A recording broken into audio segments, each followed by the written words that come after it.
Hello students, hello बच्चों, आपका मेरे चैनल पर स्वागत है स्टडी विद रिमझिम में। तो आज हम करने वाले हैं शिक्षा निदेशालय राष्ट्रीय राजधानी क्षेत्र दिल्ली की वर्कशीट 7 क्लास 9 की है। हिंदी की वर्कशीट हमें प्रोवाइड हुई है और डेट आपका 19 जुलाई 2021। तो आज हम इसमें कायांश पढ़ेंगे। कायांश किसे कहते हैं? कायांश कहते हैं जो कविता के अंदर होता है, ठीक है। जैसे गद्यांश वैसे कायांश होता है। तो इस चित्र के माध्यम से हम देखेंगे कि आज हम इसमें क्या पढ़ेंगे, ठीक है। तो इसमें हमें दिख रहा है कि मज़दूर क्या कर रहे हैं। एक कंस्ट्रक्शन का काम हो रहा है और एक में मिट्टी धो के जा रहा है। मज़दूरी का पिक्चर दिख रहा है।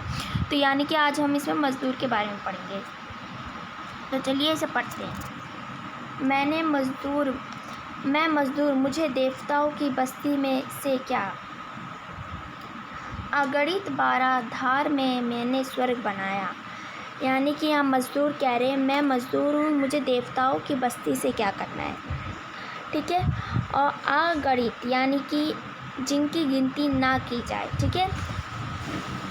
धारा यानी पृथ्वी, जिनकी गिनती ना की जाए धरती पे मैंने ही स्वर्ग बनाया है। ये कौन कहता है? ये कहते हैं मज़दूर। फिर आता है अंबर पर जितने तारे उतने वर्षों से मैंने पुरखों ने पृथ्वी पर रूप संवारा। यानी कि जो अंबर आकाश है, तो यहाँ वो कह रहे हैं कि मेरे जितने आकाश में तारे हैं उतने वर्षों से मेरे पुरखों ने इस धरती को संवारा, यानी धरती माता की देखभाल की है। और अभी आने वाले सदियों में भी मेरे वंश धरती का उद्धार करेंगे। यानी कि हम मज़दूर कह रहे हैं जो आने वाले सदियों में, यानी कि आने वाली जो पीढ़ी होगी वो भी मेरे ही वंश धरती का उद्धार करेंगे। फिर आता है इस प्यासी धरती के हित में ही लाया था हिमगिरी चीर सुखद गंगा के निर्मल धारा। यानी कि यहाँ हिमगिरी यानी गंगा हिमालय और चीर मतलब पहाड़ियों के बीच में से। तो यहाँ मज़दूर कह रहे हैं कि धरती की प्यास बुझाने के लिए हमने हिमालय की पहाड़ियों से बीच में से गंगा को धारा बहाया और धरती की प्यास बुझाई। फिर आता है आपका कि मैं रेगिस्तान की रेती धोकर बंधे धरती पर। देखो इसमें आपको बताया जा रहा है कि जो मज़दूर है वो रेगिस्तान जैसी जगहों पे भी या वहाँ भी इतनी मेहनत करके बंधे हैं, यानी बंजर धरती, ठीक है। वहाँ भी उन्होंने बंजर पृथ्वी को वो अपने पसीने से अपने मेहनत से उसको वहाँ भी फसल उगा सकते। तो ये आपका यही यहाँ ये कंप्लीट होता है ये कायांश जो आपका छोटा सा कविता मिला था।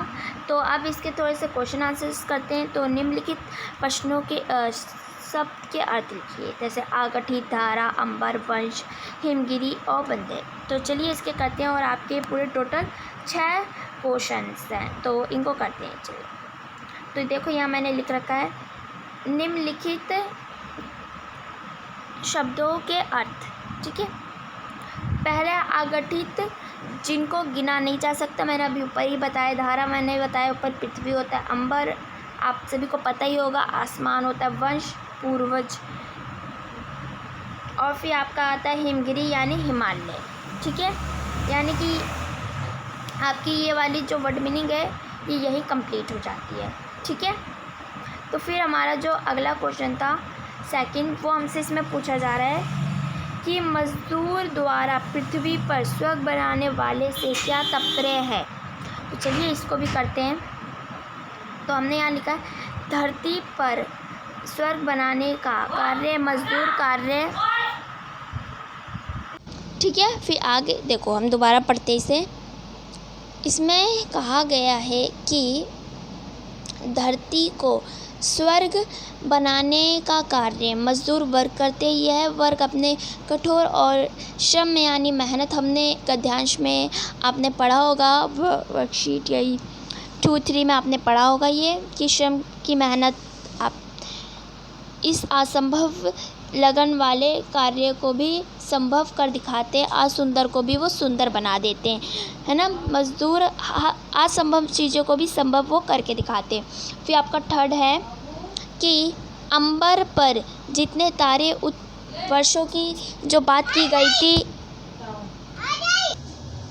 ठीक है। तो थर्ड हमारा क्या था, अंबर पर, यानी कि इसमें हमें कहा गया जो ऊपर वाली कविता की लाइन थी उसमें क्या कहना चाहते हैं कवि।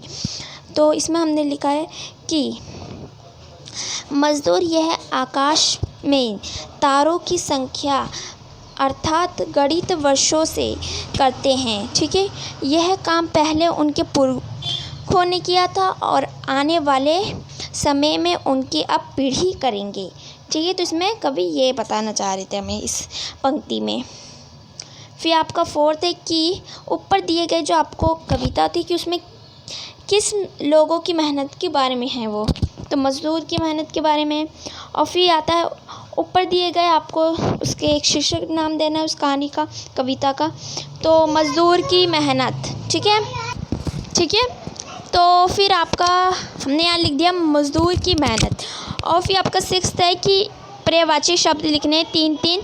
तो यहाँ हमने 3 लिख दिए हैं, धरती, गंगा, पुष्कर, ठीक है। तो यहाँ मैंने 2-2 लिखे हैं, सिर्फ आपको एक खुद लिखना है इसके आगे का, यहाँ का, ठीक है। तो पर्यायवाची शब्द धरती का होता है धारा, पृथ्वी, पुष्कर का फूल और सुमन, गंगा का मंदकिनी और भगीरथी।